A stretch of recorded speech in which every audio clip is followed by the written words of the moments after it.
हिंदू धर्म में 16 संस्कारों का विशेष महत्व है। इस कड़ी में 9वां संस्कार है कर्णवेध संस्कार। यह इसलिए किया जाता है ताकि बच्चे की सुनने की क्षमता का विकास हो सके और वह स्वस्थ भी रहे। कर्णवेध संस्कार के तहत कान में जो आभूषण धारण कराए जाते हैं उससे बच्चे की सुदंडता भी बढ़ती है। जानिए क्या है यह संस्कार और इसका महत्व। कर्णवेध संस्कार का महत्व कई वजहों से है। बच्चे के सौंदर्य से लेकर उसकी बुद्धि और सेहत तक के लिए इसे महत्वपूर्ण माना गया है। यह संस्कार इसलिए किया जाता है क्योंकि इससे बच्चे की सुनने की क्षमता में बढ़ोतरी होती है। इस संस्कार के बाद जब बच्चा अपने कानों में कुंडल पहनाता है तो इससे उसकी सुंदरता देखते ही बनती है, साथ ही उसका तेज भी नजर आता है।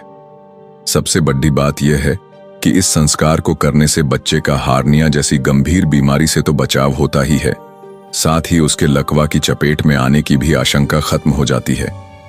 बताया जाता है कि प्राचीन समय में जो हिंदू कर्णवेध संस्कार नहीं करवाते थे उन्हें श्राद्ध करने का अधिकार नहीं मिलता था। इस संस्कार को करने के कई वक्त बताए गए हैं। एक तो इसे बच्चे के जन्म के 12वें या 16वें दिन किया जाता है। इसे बच्चे के जन्म के 6ठे, 7वें या 8वें महीने में भी किया जा सकता है।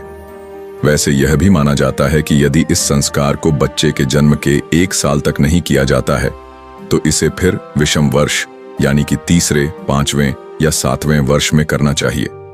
वैसे कार्तिक, पौष, फाल्गुन और चैत्र माह इस संस्कार के लिए उचित माने जाते हैं।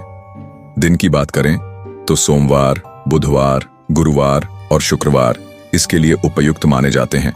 किसी भी पवित्र स्थान पर यह संस्कार किया जा सकता है। इसमें देवी देवताओं को पहले पूजन किया जाता है, उसके बाद सूर्य की ओर मुंह करके बैठ जाते हैं। इस दौरान हाथों में चांदी, सोने या लोहे की सुई होती है। इसके बाद बच्चे की कान में एक मंत्र को बोला जाता है। फिर लड्डडी अचके के पहले दाएं और फिर बाएं कान में छेद करके कुंडल पहना दिया जाता है।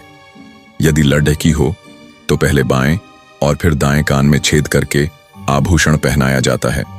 माना जाता है कि इस दौरान सोने का कुंडल या आभूषण पहनना अधिक उचित होता है क्योंकि इससे दिमाग के दोनों हिस्से विद्युत के प्रभाव से बेहद मजबूत बन जाते हैं।